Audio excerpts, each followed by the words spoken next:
Hello everyone, I hope your week has been great. I want to welcome you to another Friday episode of Ask Pastor Nike. A special welcome if this is your very first time. My name is Nike Ayola, and we're still looking at the subject of dysfunction in relationships. In this episode, number 13, I'm going to zero in on the subject of infidelity from a faith perspective and what an aggrieved partner can do. I'm sure you will agree with me that infidelity is a tough subject to delve into, but it is one that we absolutely need to address and keep on addressing because it's a foundation for many of the challenges of relationships today. This subject probably makes a lot of us uncomfortable, I know that. But that inability to speak to the problem publicly and on the pulpit for that matter is responsible for the mess that a lot of relationships are in. I always remember a conversation that dates back to 1982 that I had with some of my roommates at that time. We were in our final year of college, and that's a time when thoughts of relationships and possibly settling down begin to crop up. We were talking about unfaithfulness and adultery, and one of us said at that time, in my own opinion, adultery means sleeping with someone else when you have a boyfriend. Of course, we were quick to point out to her that each individual didn't get to decide their own definition of social vices.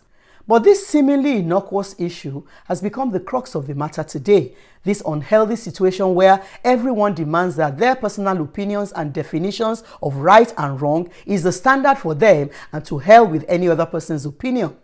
We have all been collectively brought to this place where we are right now with divergent views on what should be done and shouldn't be done because people are taught the facts of culture and not the truth of the Creator.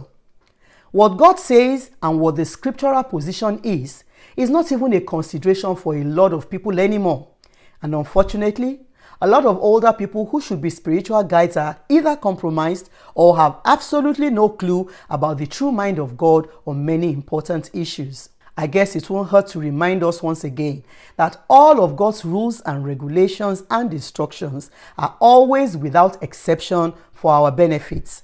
If God tells us to do or not to do anything, it's all for our good. Or what do you think heaven has to benefit from our living right? So I will once again start from the usual place that I start from with every video, and that is considering God's view of infidelity and looking at the ideal situation, what the standard ought to be. And to determine this, we have to start by looking at what the scriptures have to say. We're going to start with Exodus 20 and verse 14, and this verse is explicit. You must not commit adultery. Verses 1 and 2 of Hosea chapter 4 says, Hear the Lord's word, people of Israel, for the Lord has a dispute with the inhabitants of the land. There is no faithful love or loyalty, and no knowledge of God in the land. Swearing, lying, murder, and together with stealing and adultery are common. Bloody crime following bloody crime. You can see here that God calls adultery a crime, and a bloody one too. And also Galatians chapter 5 and verse 19 talks about the works of the flesh, which is defined in some other translations as the effects of the corrupt nature, trying to get your own way all the time, or the behavior of the self-life and not the spirit-filled life. And the list starts with sexual immorality. From the New King James Version, this verse reads, Now the works of the flesh are evident, which are adultery, fornication, uncleanness, lewdness. So that we can have a more robust idea of what sexual immorality actually encompasses, I would like to read how some other translations, some later translations, have defined it. So from God's word, we read illicit sex, perversion, and promiscuity. From the Common English Bible, it is described as sexual immorality, moral corruption, doing whatever feels good. The Passion Translation says sexual immorality, lustful thoughts, pornography. And the Message translates it as repetitive, loveless, cheap sex. I thought it was important to include all of these other words and definitions because of what Jesus told us in Matthew chapter 5 and verses 27 and 28. Your ancestors have been taught, never commit adultery. However, I say to you, if you look with lust in your eyes at a woman who is not your wife, you've already committed adultery in your heart. So we can conclude that in God's eyes, any form of sexual immorality is sin, from promiscuity, which will include indecent dressing to attract sexual attention, to lustful thoughts, which mere sight cannot reveal to anyone, but is still known to God anyway, to perversion, which means abnormality in the act of sexual intimacy and will include things like homosexuality, lesbianism, bestiality and sodomy, pedophilia, group sex, and so on and so forth, as well as doing whatever feels good. Let me be bold to say here that view expressed by some that anything that gives you pleasure is permissible between married couples falls under this category of doing whatever feels good. So, whether it is pornography or phone sex, if it is wrong outside, it is also wrong inside. Anything that has the capability of leading to addiction has to be vigorously guarded against. Please know that all I have done is to highlight what God has said in His Word. Now, it does not matter whether I agree or not, or even if I have done or I am doing any of these things. I don't want anyone to think that, because I'm the one who is talking, I'm saying that I am above any of these challenges. Only the grace and mercy of God can keep anyone at all, from falling. At this point, I really don't need to say the obvious anymore. I'm sure we can all agree that our reality is far, far away from what God's standard is, especially with government policies and statutes that expressly oppose the rules of God, rules that God put in place to protect and not to harm us. If we consider where we are today in most modern societies, we will realize that virtually everywhere we have exalted our culture and human expectations above what God says. I often hear people say that it is impossible for a man not to cheat on his wife or even his girlfriend. Examples also abound of women who don't bat an eyelid about cheating on their spouses as well. This very wrong attitude and belief is the major reason why many, including leadership, have lowered the standards to accommodate people, including themselves, forgetting that everybody is doing it does not make it right or acceptable to God.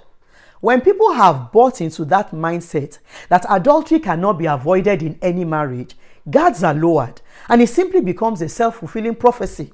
And you know what? Irrespective of what we believe or what our government says or what leadership says, we don't get to redefine, to moderate, or to change God's rules. They are ours to obey, not to modify. Now, you will agree with me now that sexual immorality is in a different category by itself when we're looking at transgressions and disobeying God's instructions. I want us to look at what these two scriptures have to say about how sexual sins impacts people. Proverbs chapter 6 and verse 32 in the New Living Translation says, "But the man who commits adultery is an utter fool, for he destroys himself." And verse 33 adds that an adulterer will discover what humiliation, shame, and disgrace are all about, for no one will ever let you forget what you've done. That is from the Passion Translation. 1 Corinthians chapter 6 and verse 18 is even more explicit. Permit me to read it from two different translations. The New Living Translation says, "Run from sexual sin. No other sin so clearly affects the body as this one does. For sexual immorality is a sin against your own body." And the Passion Translation says, "Stay away from sexual sins. Other sins that people commit don't affect their bodies the way sexual sins do. People who sin sexually sin against their own bodies." And remember that every couple is already one flesh. So the body being referred to here includes your spouse's body as well. Each act of intimacy deposits a little bit of your soul into whoever you are with, whether it is your spouse or someone else. Sexual intimacy is, after all, a part of the process of weaving and cleaving together. So a person who has been with many sexual partners has little bits of himself or herself scattered around with different people.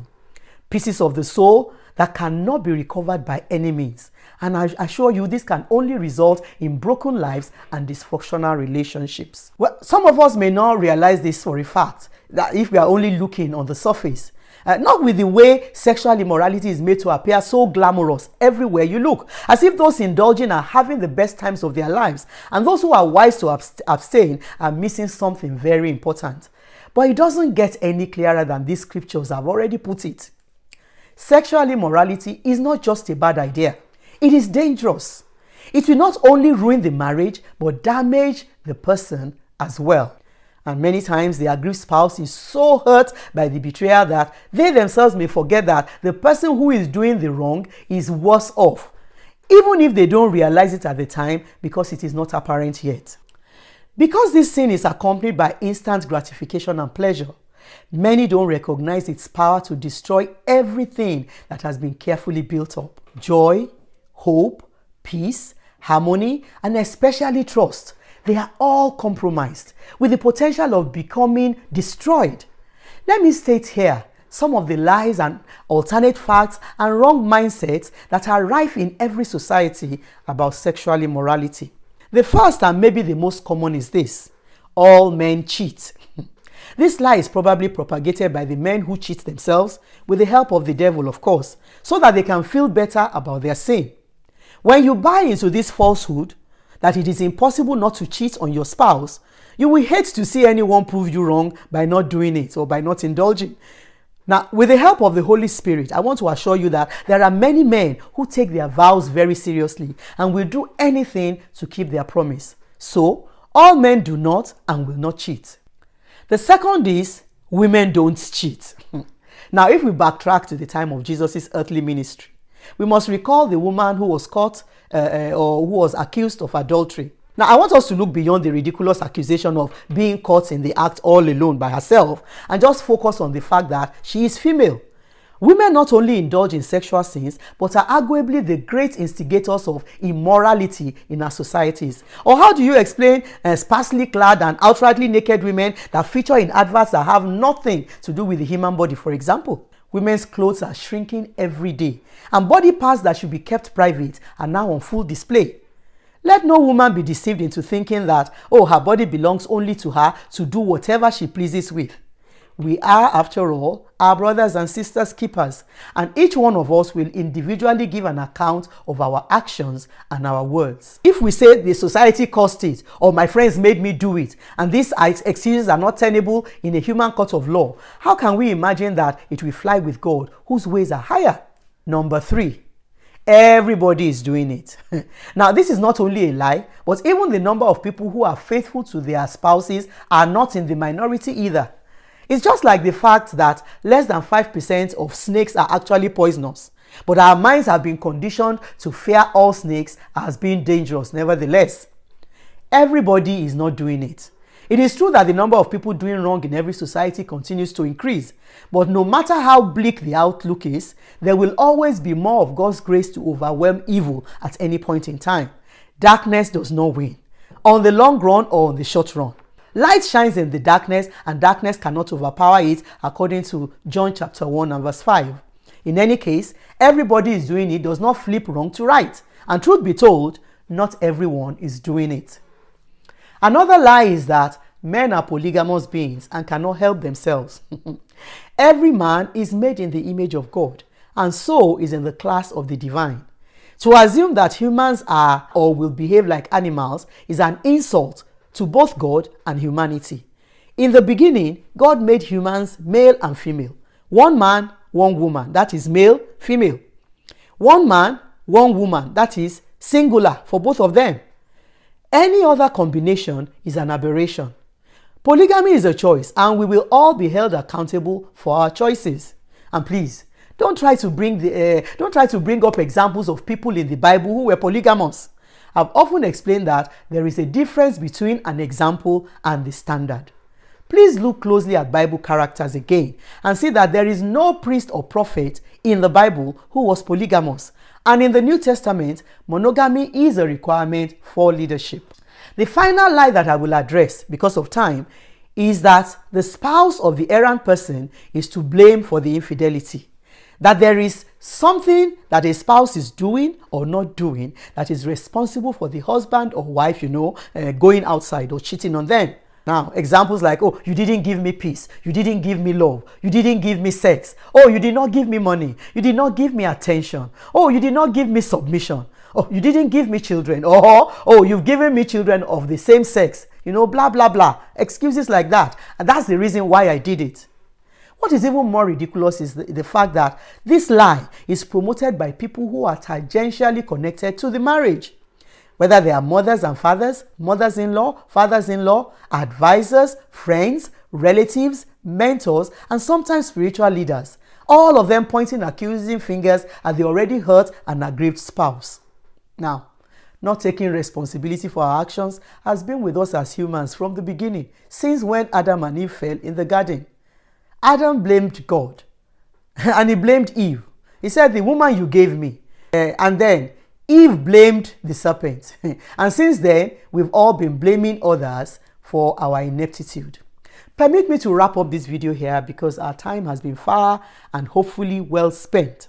In the next video, I will, with the Spirit's help, be stepping into our reality and speaking to what we can do if our relationship has been compromised by infidelity. Until next week, please have a lovely weekend or working week, depending on what time you view this video. Be blessed.